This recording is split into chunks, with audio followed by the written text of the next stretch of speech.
ఇప్పుడే జీ5 app download చేయండి. చూడండి మీ ఫేవరెట్ టీవీ షోస్ ఎప్పుడైనా ఎక్కడైనా. మీ అక్క ఆల్రెడీ గిరిని పెళ్లి చేసుకుంటానని ఒప్పుకొని వచ్చింది.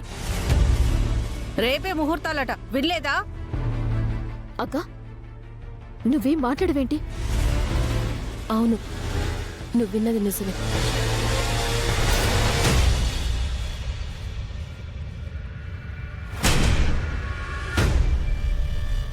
ఏంటి అందరూ మీటింగ్ పెట్టారు? ఏమైంది? చూడన్నయ్య, ఆ గిరితో పెళ్లి కొప్పుకుందంట అక్క. అసలు ఆ యదవని పెళ్లి చేసుకోవడానికి నువ్వెలా ఒప్పుకున్నావమ్మా? తాతయ్య, వాడి గురించి నీకంతా తెలుసు కదా, అయినా ఇదంతా ఎలా జరగనిచ్చావు? నాకు అస్సలు తెలీదురా. నాకు చెప్పకుండా పెళ్లికి ఒప్పుకొని వచ్చింది. తనేదో తప్పు చేసినట్టు మాట్లాడతారేంటి?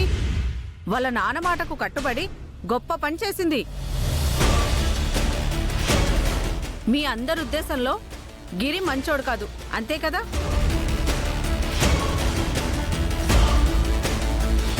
ఎలాంటి మగాడైనా ఆ మగాడికి ఎన్ని వ్యసనాలున్నా పెళ్ళైతే దారిలోకి వస్తాడు, అలవాట్లు మానేస్తాడు, నెమ్మదిగా మారతాడు.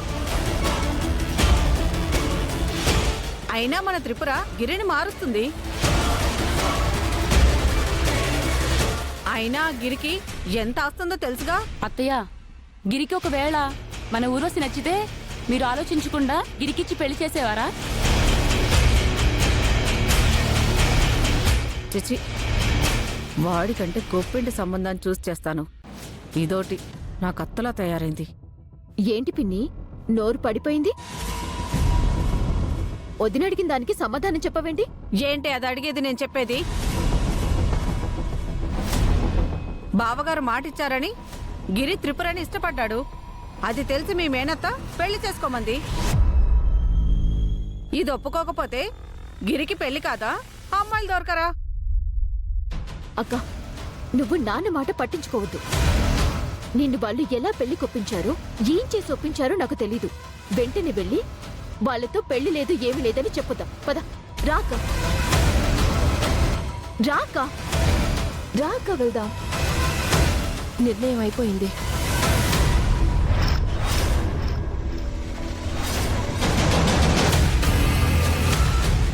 రేపు పెళ్లి ముహూర్తం కూడా నిశ్చయం అయిపోతుంది.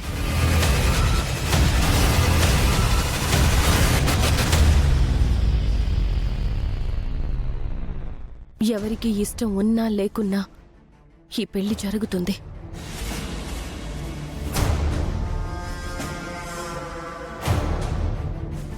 తాతయ్య, అక్కకి మీరైనా చెప్పండి. దాని పెళ్లి దాని ఇష్టం అమ్మా.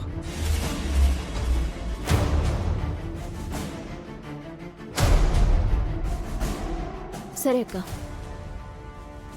నీ పెళ్లి నీ జీవితం నీ ఇష్టమైతే నీ పెళ్లికి రావాల్సిన అవసరం నాకు లేదు.